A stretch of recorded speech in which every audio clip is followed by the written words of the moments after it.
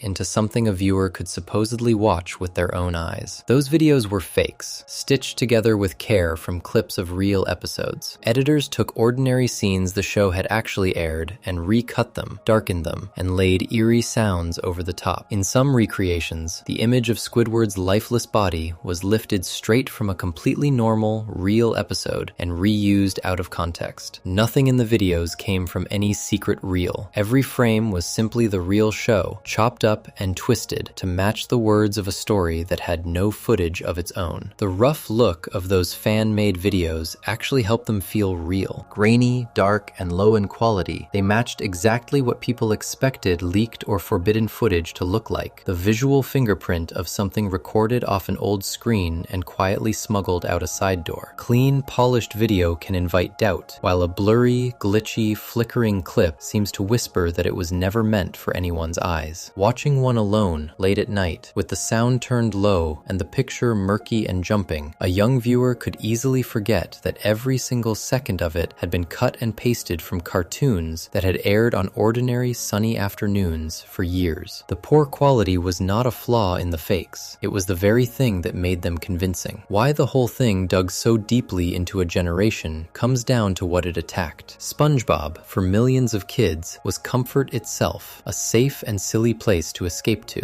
A story like this takes that exact feeling of safety and turns it inside out, whispering that the cheerful cartoon might hide something monstrous in a corner the network never let anyone see. The fear works precisely because the thing being threatened is so warm and so familiar, which makes the idea of it going dark land far harder than any ordinary ghost story. There is a generational stamp on it as well. The children who grew up on SpongeBob were the same young internet users who, a few years later, were old enough to go hunting for scary stories online, and this legend was waiting for them. It spoke their language and used their childhood against them. Believing in a hidden, forbidden episode also carried a strange thrill, the sense of being let in on a dark secret the adults and the networks wanted buried. And that pull kept the story alive long past the point where anyone should have taken it seriously. Believing also came wrapped in a sense of belonging, trading the story, swapping links to the videos, and daring a nervous friend to watch it at a sleepover turned the legend into a shared right among kids of a certain age. To know about the cursed episode was to be part of an inside circle, holding a dark little piece of secret knowledge that not everyone around you possessed. That social pull mattered every bit as much as the scares themselves, because a story spreads fastest when passing it along makes the teller feel interesting and important. Few things felt more interesting to a 12-year-old than leaning in close and claiming, with total confidence, to have seen the real SpongeBob episode that the grown-ups in charge had supposedly worked so hard to keep hidden away from everyone. The plain truth is that none of it ever happened. There was no lost episode, no cursed tape, no intern made to watch it, and no imprisoned animator hiding a terrible creation. The story was fiction from its very first word, and the videos were nothing more than clever editing of footage that had always been public. Every supposedly real detail, every claimed victim, every secret reel exists only inside a horror tale that a person typed up and shared for the chill of it. Curious fans eventually did to the videos what the story claimed its animators had done to the tape. They slowed the recreations down, studied them closely, and matched each shot back to the ordinary episode it had been clipped from. The very method the tale bragged about, the careful habit of pausing and inspecting, became the tool that exposed it. Every haunting image turned out to have a plain, public source, and the supposed secret reel dissolved into a pile of familiar scenes wearing a coat of digital paint. Perhaps the most remarkable proof of how famous the legend grew came from the show itself. Years after the story took hold, an episode from the show's 12th season included a quick, knowing wink at it. During a sequence where Squidward passes through a string of strange doors, he opens one turning to find another Squidward staring back at him with the same dark, reddened eyes the legend had made famous. The reference was unmistakable to anyone who knew the tale, a small nod tucked into the real cartoon. That little moment carried a big meaning. By placing the red-eyed Squidward into an official episode, the people who actually make the show were quietly admitting they knew all about their own scariest piece of folklore. A creator does not joke about a secret that genuinely exists and genuinely terrifies them. The wink only works as a wink, which means the show was treating the legend as exactly what it was, a famous campfire story shared by its fans, rather than a buried crime. In some airings, the gag was even swapped out for a harmless one, showing how lightly the team handled it. The wink fits a wider habit the people behind the show have shown for many years. The same writers and actors who later confirmed the radiation idea and gently weighed in on the 7 flaws theory have long kept a close eye on what their fans dream up. A creative team that pays that much attention to the strange afterlife of its own cartoon was always going to notice its single most famous horror legend sooner or later. Folding a quiet reference into a genuine aired episode was their chosen way of tipping a hat to the audience, a small signal that the long conversation between the show and the people who love it runs in both directions. The fans build myths around the show, and now and then, the show reaches back and gives those myths a knowing nod. Set against the previous chapter, the contrast is sharp and a little funny. The show really does have episodes that were pulled and hidden, genuine stories locked away for reasons of taste or timing. And yet the single most infamous hidden episode in its history is one that never existed, a ghost conjured entirely by fans, more talked about than many of the real buried ones. A legend with no footage, outlived and outshouted actual episodes that truly vanished from the schedule. The staying power of the story is its own quiet lesson. Long after it was shown to be fiction, long after the videos were exposed as edited fakes, the legend kept getting retold, because a good scary story rarely dies just because it is proven false. It had become folklore, a piece of shared internet myth passed from one curious kid to the next. The familiar pattern runs underneath it once more, a gentle, sunny surface with a dark shadow stretched behind it. Except this time, the shadow was painted entirely by the audience, rather than by anyone who made the show. Beyond SpongeBob alone, the legend helped shape an entire corner of internet storytelling. It stands among the small handful of tales that truly defined the lost episode genre and inspired a flood of imitators built around dozens of other beloved shows. Its success cemented a strange double life for the cheerful sponge, adored by day as the safest, sunniest comfort in all of children's television, and borrowed by night as raw material for some of the most unsettling fiction the web has ever produced. Very few characters have ever been stretched so far in two opposite directions at the very same time, loved and weaponized, soothing and frightening, all by the same enormous audience that grew up with him. The comfort and the horror grew from the very same roots. Before we move on, if you're enjoying this analysis, please consider subscribing. It helps the channel tremendously. For all the imaginary grief invented by anonymous storytellers, the show would eventually face a loss that was painfully real. The man who dreamed up Bikini Bottom, who poured his love of the ocean into every early frame, reached the end of his own story far too soon, and the way the world chose to mourn him kicked off a fresh wave of argument that no creepypasta could ever match for genuine feeling. Section 8. The Man Who Made the Sponge. The grief in the lost episode legend was invented, performed by strangers for a thrill on a quiet message board. A real loss was coming for the show, and it would carry a weight no horror story could fake. To understand why the death of one man shook so many people, and why the mourning curdled so quickly into argument, a person has to first understand who he was, and how deeply the cheerful little world of Bikini Bottom belonged to him alone. Steven Hillenburg did not begin his life pointed toward cartoons. His first love was the ocean, and he chased it seriously, studying marine science and the creatures that live along the shore. Before he ever worked in animation, he spent his days as a teacher, sharing his passion for sea life with students at a place dedicated to the ocean. He knew tide pools and reef animals the way most cartoonists know pencils and paper, and that knowledge would later soak into every frame of the show he became famous for. His education followed that same thread for a long time before it ever bent toward cartoons. He studied natural resource planning with a special focus on marine life at college, the path of a young man preparing for a career spent among tide charts, field notes, and saltwater, rather than storyboards and ink. The pull toward art, though, never once let go of him. After years of teaching, he went back to school all over again, this time to study animation, slowly blending the two very different halves of himself into one unusual set of skills. A person who deeply understood both real sea creatures and the patient craft of drawing was a genuinely rare thing to find. That odd, lucky combination is exactly what would later make his show feel so specific, so detailed, and so strangely alive on the screen. That path from teacher to creator ran straight through his love of the sea. While teaching, he made a small educational comic about the creatures of the shoreline, a friendly guide meant to help kids understand the animals living between the rocks and the waves. Among its characters was an early sponge figure, the seed that would one day grow into SpongeBob himself. The whole show, in a real sense, started as a teaching tool from a man who simply wanted children to love the ocean as much as he did. He had used that little comic as a teaching aid, handing it out to students to spark their curiosity about the strange animals living along the shoreline. Long after he left the classroom behind, the idea quietly stuck with him, and when he finally set out to create a television show of his very own, he reached back and reshaped those early characters for a brand new audience. The educational roots never fully disappeared from the finished product. Beneath all the jokes, the chaos, and the silliness, the show still carried a soft and genuine affection for the real ocean and the honestly bizarre creatures that fill it. A teacher's love was hiding the whole time, inside a comedy, tucked under the laughs where most viewers never thought to look for it. When SpongeBob finally premiered in 1999, it exploded into something far bigger than anyone expected. The show became a worldwide giant, and with that success came pressure to push it harder, faster, and further. Hillenburg, protective of the thing he had built, stepped back from running the show for a stretch after the first movie, worried about stretching it too thin. Years later, he returned to guide it again, and through all of it, he kept a careful, fatherly grip on the tone and heart of his creation. The first movie was meant, in his own mind, to be a kind of ending, a neat and satisfying place to set the whole story down for good. The network felt very differently about that, and so the show rolled onward, without him at the helm for a number of years, while other talented people worked hard to keep it running. He eventually came back to help steer a second movie, and to guide the series once more, pulled again toward the strange and sunny world he could never quite bring himself to leave behind. That gentle tug of war between his wish to protect and finish the show and the network's hunger to keep it going forever would end up echoing very loudly in the days after he was finally gone. In 2017 came the news that changed everything. Hillenburg shared publicly that he had been diagnosed with a disease called ALS, a cruel illness that slowly steals a person's control over their own muscles. Over time, it makes moving, speaking, and even breathing harder and harder, and it has no known cure. He was honest about the diagnosis with the world, and in the same breath, he made clear that he intended to keep working on the show he loved for as long as his body would let him. The disease he named is also widely known as Lou Gehrig's disease, after the baseball player whose battle with it decades earlier brought it into the public eye. It remains one of the most feared diagnoses a person can receive, precisely because the mind often stays sharp and clear while the body slowly stops obeying it. Hillenburg's choice to speak openly about his illness, rather than hide it away, struck many people as quietly brave. He asked for understanding and made it plain that he wanted to keep creating, and that calm honesty in the face of something so frightening only deepened the affection people already felt for him. He held to that promise as best he could. Even as the illness advanced, Hillenburg stayed connected to the work, continuing to shape the world he had dreamed up decades earlier. The idea of him sitting with his creation while his strength faded gave the whole situation a quiet ache, the picture of an artist refusing to let go of the thing that had given his life its strange and wonderful shape. His dedication during those final stretches became part of how people would remember him. On the 26th of November in 2018, Steven Hillenburg died from the disease. He was only 57 years old, far too young by any measure. The news landed hard and traveled fast, and tributes poured in from every direction at once. The network that aired his show, the actors who voiced his characters, and millions of ordinary fans who had grown up in Bikini Bottom all reached out to mourn the gentle, ocean-loving man who had handed them so much joy. The tributes took countless different forms across the days that followed his passing. The network paused to honor him and aired special remembrances. The voice cast shared their heartbreak along with their gratitude, and fans all around the world filled the internet with drawings, memories, and quiet little thank yous. People recalled the many times the show had comforted them through lonely childhoods, dull afternoons, and genuinely difficult years of their lives. For one brief and unusual moment, the constant noise of the internet softened into something close to a shared funeral. All of that feeling pointed in a single direction, aimed squarely at a gentle man whom most of the people mourning him had never once actually met in person. All that grief made sense once a person remembered what the show had meant. For an entire generation, SpongeBob was woven into childhood itself, a constant companion through ordinary afternoons and hard days alike. Losing the man behind it felt, to many, like losing a piece of their own younger years. That depth of feeling is exactly why the calm of mourning did not last long, and why the months that followed turned tender sorrow into something far more heated. About half a year after his death, in 2019, the network announced its plans for the future of the franchise. Rather than letting the original show stand alone, the company revealed that it would expand the world of Bikini Bottom with brand new spin-off shows. The first of these was a prequel, built around the characters as young children at a summer camp, a fresh series spun off from the main show. More projects were promised to follow, signaling that the company saw SpongeBob as a whole universe to be grown, rather than a single show to be left in peace. The plans did not stop at a single prequel either. In the time that followed the first announcement, the company lined up still more series set inside the same world, including one built entirely around Patrick, and it leaned heavily on these new shows to help power its fast-growing streaming service. The strategy behind it all was clear enough to anyone watching. SpongeBob had become one of the single most valuable cartoon properties anywhere on the planet, and a property that valuable almost never gets quietly left alone to rest. To the company, expanding it further was simply smart and obvious business. To the grieving fans, that very same move looked instead like wringing a beloved show dry for every last drop it still held. A large slice of the fan base reacted with swift anger. To many viewers, launching new spin-offs only months after the creator's death felt cold, rushed, and driven by money rather than love. The timing struck them as the worst part. A man who had poured his soul into one careful show had barely been laid to rest, and already the company appeared eager to stretch his creation into new shapes he had never drawn himself. The grief was still fresh, and the announcement seemed to step right on top of it. The anger gained real weight when it came from inside the show's own family. A former showrunner, a man who had once led the series and worked closely with Hillenburg for years, spoke up publicly and said he believed Hillenburg would have hated the idea of these spin-offs. Coming from someone who had sat in the room and knew the creator's mind, that statement carried far more force than any random complaint online. It gave the fans' fury a kind of insider blessing, a sense that they were defending wishes the creator could no longer defend himself. Petitions sprang up, comment sections filled with outrage, and the argument spread across the internet. The heart of the complaint was loyalty. Fans felt they were standing guard over the memory and the intentions of a man who had treated his show with such obvious care. Expanding that show against what they believed were his wishes, and doing it so soon, looked to them like a betrayal dressed up as a celebration. For a while, the conversation around SpongeBob became less about the cartoon and more about respect for the person who made it. Through all the noise and the anger, the man sitting at the center of it was remembered as a quiet and deeply humble figure. By the accounts of nearly everyone who worked alongside him, Hillenburg was kind, a little shy, and far more interested in the actual work than in any kind of fame. His show collected armloads of awards over the years and ran for decades on end, and yet he never seemed to chase the bright spotlight that naturally came along with that success. That gentle, modest reputation only sharpened the protectiveness his fans felt. The louder and more openly commercial the fight over his legacy grew, the further it seemed to drift from the soft-spoken spirit of the very person it was all supposedly meant to be about. Underneath the outrage sat a belief that Hillenburg had wanted the show kept whole and self-contained. Over the years, he had built a reputation as a careful guardian of his creation, someone who resisted watering it down or spreading it too thin, and that reputation made it easy for fans to assume he would have opposed a fleet of spin-offs. The protectiveness was real and well documented. The leap from that protectiveness to certainty about how he would feel about every future project, however, was a step that not everyone was entitled to take. That uncertainty is where the story grows more complicated than the angriest posts admitted. Another longtime member of the show's crew, Matthew, a person who had also worked alongside Hillenburg for many years, later pushed back on the simple version of events. According to him, Hillenburg had actually known about the camp prequel before he died, which would mean the project was not the secret betrayal it was being painted as. Two insiders, both close to the creator, offered two different pictures, and the truth sat somewhere in the murky middle, rather than in the clean story of a stolen legacy. The whole dispute opened a question that reaches far beyond one cartoon. When an artist who built something beloved passes away, who gets to decide what happens to it next? The company that owns the work has every legal right to keep making more, to grow it, to spin it into new shows and sell new toys. The fans, meanwhile, often feel a different kind of ownership, an emotional claim rooted in love and memory rather than contracts. Those two kinds of ownership do not always agree, and the fight over the spin-offs was one loud, public collision between them. History is crowded with the same uncomfortable situation playing out over and over. Beloved books, films, comic characters, and television shows have all carried on long after the people who first dreamed them up were gone, sometimes growing even richer, and sometimes quietly losing the special spark that once made them matter. Audiences tend to want the work frozen forever in the exact shape its maker left it, while the companies that hold the rights see a wide open road stretching ahead of them. There is no clean and tidy answer to which side happens to be correct, because both of them are honestly chasing something real. One side is guarding a feeling and a memory. The other is guarding a business and a future. And the two simply want very different things from the same beloved object. The business side, of course, moved forward regardless of the noise. The camp prequel was made and released, more spin-offs followed it, and the wider world of Bikini Bottom kept expanding into films, series, and specials. Some of these new shows found warm audiences of their own, while others were met with shrugs. But together, they proved that the franchise would carry on, with or without the blessing of its most protective fans. The cartoon outlived the man who made it, which is both a tribute to how much people loved it and the very thing that caused the pain. By that point, the show had also quietly become one of the longest-running animated series in the entire history of American television, a true institution rather than a passing childhood fad. A show that large, that old, and that loved was never going to simply end on a quiet schedule. Far too many people depended on it for their living, far too much money flowed steadily through it, and far too many viewers around the world still wanted more of it. The very success that proved beyond doubt how brilliant Hillenburg's original creation truly was also guaranteed, in the same breath, that it would keep marching forward without him, year after year, long after the hand that first drew that little sponge had finally gone still. There is something unusual in how personally the fans took all of this. Audiences do not always mourn the creators behind their favorite shows, and they rarely rise up to defend a dead artist's intentions with such heat. The bond people felt with Hillenburg came from sensing, correctly, that the warmth and weirdness of SpongeBob flowed straight from one specific human being. Knowing the joy had a single source made his loss feel personal, and made the idea of others reshaping his work without him feel like an injury done to someone they had quietly come to love. All of it ties back to the thread running through every part of this story. Again and again, people have poured meaning into SpongeBob, reading hidden histories, secret recipes, buried sins, and dark legends into a bright little cartoon. This time, what they poured in was grief and fierce protectiveness, and the darker layer underneath the cheerful surface was no theory and no hoax. It was the real death of a real man, and the genuine, messy human question of how to honor him. The same creator who had once gently settled debates about his characters was now gone, leaving the fans to argue on his behalf. Before we move on, if you're enjoying this analysis, please consider subscribing. It helps the channel tremendously. The clash over the spin-offs played out mostly in headlines, petitions, and angry posts, the usual battlegrounds of an online uproar. The single loudest and most public fight over how to honor Steven Hillenburg, though, would unfold somewhere far grander, on the biggest stage American television has to offer, in front of one of the largest audiences on the planet, when millions of grieving fans asked for one simple song and felt cheated by what they finally received. Section 9, the song that never played. The fight over the spin-offs lived mostly in the small spaces of the internet, in petitions and angry threads that the wider world could easily scroll past. The next clash over how to honor the show's creator would happen in front of more than 100 million people at once on the single biggest night American television has to offer. To understand why it stung so badly, a person first needs to know about one particular episode and one particular song. The episode is a story from the second season, widely treated as one of the very best the show ever made. In it, the grumpy Squidward, desperate to outshine an old rival who has always looked down on him, claims to lead a marching band. The lie forces him to round up the residents of Bikini Bottom and somehow turn them into musicians, which goes about as badly as it possibly could through every rehearsal. The whole mess builds toward a performance at a massive stadium event, a grand spectacle that looks and feels exactly like a real championship halftime show. Every rehearsal is a parade of disasters that fans still quote to this day. The would-be musicians cannot play a note, tempers flare, and one of the show's most famous jokes is born when the dim-witted Patrick keeps asking whether everyday objects, like a popular sandwich spread, count as musical instruments. The harder Squidward tries to whip them into shape, the worse the whole thing gets, until he is left certain that the performance will be the most crushing humiliation of his entire life. Just before the band takes the stage, the ever-hopeful SpongeBob gives a small, sincere speech meant to lift everyone's spirits. None of it suggests for a single second that the group is about to do anything but fall flat on its face in front of an enormous crowd, which is exactly why the turn that follows hits so hard. Against every expectation, the ragtag band steps onto that giant stage and plays a song that is genuinely, soaringly triumphant. The crowd, which had every reason to expect a disaster, is swept up instead. Squidward, who has been humiliated and exhausted for the entire episode, gets to stand at the center of something beautiful and earned. The song carrying that moment is an anthem about pushing through hardship and finally tasting a hard-won victory, and it lands with real power because the whole episode has made the band fight so hard to deserve it. The anthem itself is a real rock song, written and recorded by actual musicians for that single episode, rather than a tune the cartoon simply borrowed from somewhere. With its big, climbing melody and its words about fighting through pain to reach a sweet reward, it was built to sound like the kind of stadium anthem a packed crowd roars along to. Over the years, it slipped far beyond the show, becoming a song people belt out at parties and gatherings, and a favorite for fans to share online. By the time the creator died, the anthem had grown into something close to an unofficial victory song for an entire generation, which is a large part of why it felt like the obvious choice for a farewell. That song became the rallying cry, and the reason was almost too perfect. The make-believe stadium concert in the episode was clearly modeled on the real championship halftime show watched by the whole country each winter. So when the show's creator died, fans looked at that beloved episode, looked at the upcoming championship game, and saw an obvious, fitting way to say goodbye. Playing the triumphant anthem on the real version of the very stage the show had once spoofed felt like a tribute the universe itself had set up in advance. Within days of the creator's passing in late 2018, a fan started an online petition asking for that exact thing. The request was simple: play the anthem from the famous band episode at the coming halftime show as a way to honor the man who had given the world Bikini Bottom. It was the kind of idea that could easily have fizzled out as one more hopeful post lost in the noise of grief. The sort of thing thousands of people suggest and almost no one acts on. This one did not fizzle. The petition caught fire and climbed with stunning speed, gathering well over 1 million signatures as the news spread from one fan to the next. People who had grown up on the show signed it, shared it, and talked about it everywhere, turning a single grieving suggestion into a genuine movement. The sheer size of the response sent a clear message that an enormous number of people wanted the same simple thing, and that they wanted it badly. Campaigns like this one had become a familiar part of internet life by then. Fans had learned that if enough of them gathered behind a single, clear request and pushed it hard enough, they could sometimes nudge powerful companies and even change real decisions. The grief over the creator's death gave this particular push an unusual sweetness and urgency, but the shape of it was something the online world had seen plenty of times before: a crowd of strangers linking arms around one idea and daring the people in charge to ignore them. The size it reached suggested that, this time, ignoring it would be difficult. The momentum made the tribute feel almost inevitable, with more than 1 million voices behind it, with the fit between the episode and the event so neat, and with the whole story carrying such obvious heart, it seemed hard to imagine the people running the show would simply ignore it. Hope built steadily in the weeks before the game. The band set to headline the halftime show even dropped small hints that something connected to the tribute might be coming, which only stoked the fans' expectations higher. For weeks, the speculation built steadily across the run-up to the game. News outlets picked up the story of the petition, fans traded rumors about what might happen, and many planned to watch the halftime show for that one hoped-for moment as much as for the music itself. The headlining band added fuel to the fire by hinting that a tribute of some kind was on the way, never quite confirming it and never quite denying it either. By the time the game drew close, a great many people had quietly decided that the beloved anthem was almost certainly going to play, and they tuned in fully ready to feel something. The big night arrived in early February of 2019, with the championship game played in Atlanta and a major pop band headlining the halftime show. Millions of people tuned in, and among them sat a huge number of fans waiting, hoping, half believing that they were about to watch their tribute play out on the grandest possible stage. The anticipation among those fans was its own quiet thing, humming under the enormous spectacle, a private hope shared by strangers all over the country. Then the moment came, and it lasted only seconds. The broadcast cut to a brief clip from the famous episode, showing the grand stadium scene and the announcer building up to the band's performance, exactly the setup fans had been praying for. The crowd inside the real stadium cheered at the sight of the familiar cartoon, sensing what seemed about to happen. And then, almost instantly, the whole thing pivoted away, launching not into the beloved anthem, but into a loud entrance by one of the show's guest performers, and a completely different song. Inside the stadium, and in living rooms across the country, the reaction unfolded in real time. The familiar cartoon image flashed up, a ripple of recognition and excitement ran through the crowd, and for one shining second, it looked as though more than 1 million signatures were about to pay off in front of the entire nation. The shift away from it was so sudden that many viewers needed a moment to understand what had just happened, blinking at their screens as a thumping entrance and an unrelated song filled the space where the anthem should have been. The hoped-for tribute had come and gone in the time it takes to blink. The anthem never played. What the fans received was a teasing few seconds of the right episode that pointed straight at the tribute they wanted and then yanked it away before the music could begin. For a movement that had gathered over 1 million voices, the payoff was a fleeting glimpse and nothing more. In some ways, the brief tease landed worse than silence would have, because it proved the people in charge knew exactly what the fans were asking for and chose to gesture at it rather than deliver it. The disappointment was immediate and loud. Fans who had signed and shared and hoped felt cheated, and the internet filled with frustration within minutes of the broadcast moving on. A fresh wave of petitions and complaints sprang up, some of them demanding an apology for how the moment had been handled. The feeling underneath all of it was that something sincere and heartfelt had been treated carelessly, dangled in front of grieving people for a cheap flicker of recognition, and then dropped. In the days after, the frustration hardened into something more organized. Fresh petitions appeared, this time aimed at the people who had run the show, and commentators wrote about the strange choice to tease a tribute and then withhold it. No clear, satisfying explanation ever arrived to soothe the disappointment, which left fans to fill the silence with their own guesses about why the full moment had been cut. For a long while afterward, the episode served as a kind of shorthand for a tribute fumbled on the biggest possible stage, a reminder of how easily a heartfelt gesture can be mishandled when it passes through enough hands. Underneath the anger sat the real reason a few missing seconds of a cartoon song could hurt so much. The campaign had never really been about the music on its own. It was about a huge group of ordinary people finding a shared way to grieve a man they loved, organizing themselves around one small, beautiful gesture and pouring real feeling into it. When that gesture was reduced to a quick clip squeezed between flashier acts, it felt as though their grief had been noticed, used for a moment of easy applause, and then brushed aside. Grief has always pushed people toward shared rituals, toward standing together and doing something visible to mark a loss. In older times, that might have meant a gathering, a moment of silence, or a song sung by a crowd. The internet simply gave that ancient instinct a new and enormous scale, letting strangers separated by thousands of miles join the same act of mourning with a few taps on a screen. The campaign for the anthem was exactly this, a modern version of the oldest human habit there is, which is why having it brushed aside felt less like missing a song and more like being denied the chance to properly properly say goodbye. The whole episode mirrored the same tension that had surrounded the spin-offs. On one side stood a movement built from the bottom up, made of fans acting out of pure love and loss, asking for something simple and sincere. On the other side stood an enormous, carefully managed production, with its own plans, its own headliners, and its own sense of what the night should be. The two visions did not match, and once again, the heartfelt wish of the audience lost out to the polished machinery of the business. There is a sharp irony folded into all of it. The anthem the fans wanted is a song about a band that overcomes every obstacle and finally wins the victory it fought so hard for. The fans ran their own version of that exact story, rallying against long odds, building a movement nobody expected to succeed, marching all the way up to the biggest stage in the country. And then, at the final moment, the victory was snatched away, leaving them with the bitter opposite of the triumphant ending the song itself describes. In a strange way, the failed tribute almost became its own dark twist on the very episode that inspired it. The band story is the tale of a group expected to fail, that rises up and stuns everyone with a glorious, against-the-odds victory. The fan campaign followed that hopeful shape right up until the final beat, then flipped it on its head, ending not in a roaring triumph, but in a quiet, deflating letdown. A tribute meant to celebrate a song about winning ended up echoing instead all the humiliation the characters had suffered before their big moment ever arrived. A whole generation had grown up with that episode, and that song burned into memory. For them, the anthem had long ago grown into something bigger than a single cartoon moment, a piece of music people belted out together at parties and gatherings, an inside joke and a genuine source of joy all at once. Wanting to hear it ring out across the nation's biggest broadcast, in memory of the man who made it possible, was a deeply natural wish for the people who had carried that song with them since childhood. Years later, fans still bring the moment up whenever the song or the show is mentioned, a small grudge that never fully healed. The anthem did eventually get sung in plenty of other places, at tribute concerts, at fan events, and in countless living rooms, but the one enormous stage that would have meant the very most to them stayed empty of it. All of it folds back into the thread running through this whole story. Time and again, people have poured enormous feeling into a bright little cartoon, and here that feeling took the shape of a nationwide plea to honor one song for one man. The cheerful surface of the show was carrying real grief underneath it once more, the weight of millions of people trying to say thank you and goodbye. The tribute they wanted slipped through their fingers, but the size of the effort proved, yet again, how much genuine love had quietly attached itself to a silly show about a sponge. Before we move on, if you're enjoying this analysis, please consider subscribing. It helps the channel tremendously. The grief, the petitions, and the missed tribute all swirled around honoring a single man and the joy he created. Far beneath all of it though, older and quieter and almost never spoken of, sat a very different question about the real place the cheerful show was named after, and about the real people who lost everything there long before any cartoon ever borrowed their home. Section 10. The People Beneath the Name. The grief and the petitions of the years after the creator's death all circled around one man and the joy he had made. Underneath every theory, every band episode, and every fan legend in this whole story, though, sits something older, heavier, and far more real than any of them. It has been there since before the cartoon existed, hidden inside the cheerful name of the town itself, and it concerns real people who lost everything so that the world above the waves could test its most terrible weapons. An anthropologist who studies the Pacific once stood before a packed lecture hall and asked her students what they thought of when they heard the words Bikini Bottom. The whole room answered at once, shouting out the name of the famous cartoon sponge with delight. She then asked them a second question, what they knew about the real Bikini Bottom, the actual place in the ocean the show was named after. This time, the room fell completely silent. Almost no one had any idea that the name belonged to a real location at all, let alone what had happened there. The name comes from Bikini Atoll, a ring of small islands far out in the Pacific Ocean, part of a wider island nation called the Marshall Islands. The word bikini is the outsider's spelling of the island's own older name. People had lived on those islands for thousands of years, fishing the lagoon and living off coconuts and the sea, building a culture passed down through countless generations. By every measure, it was a home, settled and loved long before any stranger ever pointed a camera or a bomb at it. Their life there was built entirely around the sea. The calm waters inside the ring of islands gave them fish. The coconut palms gave them food and the materials to build with, and the rhythms of the tide shaped their days, their stories, and their beliefs. Skills for fishing, sailing, and reading the ocean were handed down carefully from parents to children across an unbroken chain of generations. The islands were not simply the spot where these people happened to live. They were the source of the whole community's way of being, woven deep into its language, its memory, and its sense of exactly who its people were. In early 1946, an American military officer arrived and gathered the islanders together. He told them their home was needed so the United States could test atomic weapons, and that this was being asked of them for the good of all mankind, and to put an end to all future wars. The leader of the people, a man named Judah, answered that they would go, believing that everything was in the hands of God. There were 167 of them. They agreed to leave because they trusted the promise that they would one day be allowed to return, never grasping what was truly about to happen to their land. The request was framed gently, almost kindly, which made it all the harder to refuse. The islanders were told the move would only be temporary, a short sacrifice for a noble cause, and they had no real way to picture what an atomic bomb even was, or what it would do to the place they loved. The meeting where the leader agreed was later acted out all over again for the cameras, restaged so the moment could be filmed and shown to the wider world. The people leaving their home became unwilling stars of a tidy little story the outside world chose to tell itself, about willing sacrifice and a greater good. Soon the islanders were carried away to a much smaller island called Rongerik, roughly a sixth the size of the home they had given up. The new place could not support them. There was not enough food and there was not enough water, and within about 2 years the people who had sacrificed their home were close to starving on the patch of land chosen for them. They were eventually moved again, this time to a tiny island called Kili, in a search for somewhere they could actually survive. Kili was no real replacement for what had been taken. It was a single small island with no calm lagoon of the kind the people had always depended on, which made fishing in their traditional way nearly impossible. A community that had lived for thousands of years off a wide, sheltered stretch of ocean now found itself stranded on a scrap of land that did not fit their way of life at all. They held on there as best they could, but the loss of their home went far deeper than simply losing a place to sleep. The first tests came that same year in an operation that gathered dozens of old warships into the lagoon to see what the bombs would do to them. Live animals were left aboard the vessels to measure how the radiation would affect living bodies. From the small island where they had been sent, the exiled people could watch the towering clouds rise over the place that had been their home, blooming on the horizon where their houses and gardens and the graves of their ancestors once stood. Their old leader was even taken back briefly to look, and he reported that the islands still seemed to be standing, not yet understanding the invisible poison the blasts had already left behind. Back on their old islands, the testing grew into something monstrous. In 1954, the United States set off a hydrogen bomb there, far more powerful than its makers had expected, an explosion roughly 1,000 times stronger than the bomb that had leveled Hiroshima. The blast carved a vast crater into the atoll and threw a cloud of radioactive ash high into the sky. The damage spread far beyond the test site, reaching islands and people who had been promised they were safely out of harm's way. That one enormous blast was only a single part of a much larger campaign. Across the years from 1946 to 1958, the United States carried out 23 separate nuclear tests at Bikini Atoll alone, along with many more spread across the wider Marshall Islands. The skies over this small, remote nation were lit up again and again by some of the most powerful explosions humanity has ever made, year after year, while the people who belonged to those islands could only watch their homeland be turned into a laboratory for the most destructive force ever invented. The poison drifted onto neighboring islands and onto the people living there, leaving them with burns and, in the years that followed, cancers that grew from the unseen radiation. A Japanese fishing boat working far from the site was also caught beneath the falling ash, and its crew fell ill from the exposure. One of those fishermen later died from what the blast had done to him. A weapon tested on one set of islands had reached out across the open sea and harmed strangers who had nothing whatsoever to do with it. Harm of that kind did not end when the mushroom clouds faded from the sky. In the years that followed, the radiation that had settled into the land and the water worked quietly through the bodies of the people who had been exposed. Cancers began appearing among islanders who had seemed perfectly fine at first, illnesses that arrived slowly and without warning long after the tests had ended. Mothers spoke of giving birth to children who did not survive or who were terribly harmed. The bombs bombs kept on taking from these communities for decades after the very last one was set off. The promise of return, the one thing that had convinced the islanders to leave, was finally tested in the 1970s. The government declared the home islands safe again, and nearly 200 Bikinians went back, hopeful that their long exile was over at last. The hope did not survive contact with reality. The food growing on the islands was still soaked in radiation, and tests soon showed that the returning people had taken more radioactive material into their bodies than any known group of humans anywhere on Earth. In 1978, they were removed yet again. To this day, the home that those families gave up remains too dangerous to live on. Across the decades since they first left, the Bikini people have been shuffled from island to island roughly 5 separate times, never able to settle and never able to go back. Most of their descendants now live scattered across other parts of the Marshall Islands, on small islands set aside for them, carrying the memory of a homeland that most of them have never even seen with their own eyes. Through all of the moving and the loss, the Bikini people have refused to let their identity quietly disappear. They have kept their own local government alive in exile, a council that still speaks for a community now spread across distant islands, holding on to the idea of Bikini as a homeland, even while none of them can actually live there. Each year, on the anniversary of the largest blast of all, Marshallese people gather together to remember what was done to their islands and to make sure the story is not slowly buried by time. Younger generations, who have never once set foot on the home atoll, still proudly call themselves Bikinian, carrying a deep sense of belonging to a place that exists for them mostly in old photographs and in the stories of their elders. The bombs took the islands away from them, but they never managed to take the people's stubborn hold on exactly who they are. Promises of repair came, but they came slowly and never fully closed the wound. A fund was eventually set up to help the displaced people resettle, and years later, an international report described the contamination of the islands as nearly impossible to reverse, and the people's displacement as having no clear end in sight. That report urged that far more be done to make things right, and to mend the deep distrust the whole affair had created. For the families involved, no amount of money could ever truly buy back a homeland, a way of life, and the simple ability to go home. A cruel new chapter has now opened on top of the old one. The low, flat islands where the displaced people ended up sit barely above the ocean, and the rising seas of a warming world are slowly creeping in over them. Crops are failing as salt water seeps into the soil. Storms batter the homes more often than before, and floods have pushed the water up around people's waists. Having already been forced from their home once by bombs, the same community now faces being driven out a second time by a quietly rising sea. The anthropologist who silenced her lecture hall has argued that this gap between how famous the cheerful name has become and how forgotten the real story is matters a great deal. The word bikini, born from a place of genuine suffering, has been attached to lighthearted things for generations, first to a swimsuit and later to a sunny cartoon. Meanwhile, the people who actually lost their islands and who are still paying the price today sit almost entirely outside the world's memory. Her point is that a name carrying such heavy, real history deserves to be remembered for far more than burgers and jellyfish. She has also pointed out that small pieces of this true history have slipped into the cartoon itself over the years, brief flickers that almost no viewer ever recognizes for what they are. A show watched by hundreds of millions quietly carries a thread leading back to a real catastrophe, and yet that thread stays invisible to nearly everyone who watches. Her larger worry is about what gets remembered and what gets erased. When a name becomes famous only as a joke, the real meaning behind it can quietly disappear, and the people attached to that meaning can fade from the world's attention right along with it. There is a fair counterpoint to hold alongside that argument. The cartoon never set out to mock anyone or to bury anyone's pain, and a silly children's show could hardly be expected to carry the full weight of a nuclear tragedy on its shoulders. The people who made it have quietly acknowledged the real link over the years, and the deeper problem is less about one cheerful sponge than about how easily the wider world forgets the suffering of small, faraway places. The show simply sits at the brightest, most visible edge of a forgetting that was already there long before it. A whole generation now says the words Bikini Bottom without a flicker of thought, ordering toys and singing the theme song and laughing at the pineapple under the sea. The same words, spoken just a little differently, name a place where families were promised a safe return and then handed decades of exile, sickness, and loss instead. Two completely different meanings now share one set of sounds, and almost everyone who reaches for the happy version has no idea at all that the other one even exists. This closes the loop all the way back to where this story began. The first chapter explored the theory that Bikini Bottom is a mutated world born from nuclear testing, and the people who make the show have since confirmed that the link to that testing is genuinely real. The darkest layer beneath the cartoon, then, turns out to be no fan theory, no secret recipe, and no invented horror legend. It is a true and ongoing human tragedy, the realest shadow of them all, resting quietly underneath the cheeriest surface that television has ever produced. Across every chapter of this story, the same shape has appeared again and again. A bright, gentle surface has sat on top of something stranger, sadder, or darker underneath. Whether that hidden layer was a fan theory, a buried joke, a frightening hoax, or a genuine grief. Each time, people looked at a cheerful cartoon and found something far heavier waiting just below it. The real Bikini Atoll is the place where that pattern stops being a fun curiosity and becomes something that truly matters, because the shadow under the show is made of actual human lives. Every part of this long story, from the buried episodes to the dark legends to the real lost island, has pointed at the same strange truth about one little cartoon. The final task that remains is to gather all of those scattered threads into a single hand and see what the whole tangled picture, taken together, actually reveals about the show itself and about the millions upon millions of people who have loved it. If you enjoyed this video essay, make sure to subscribe. Thanks for watching, and I'll see you in the next one.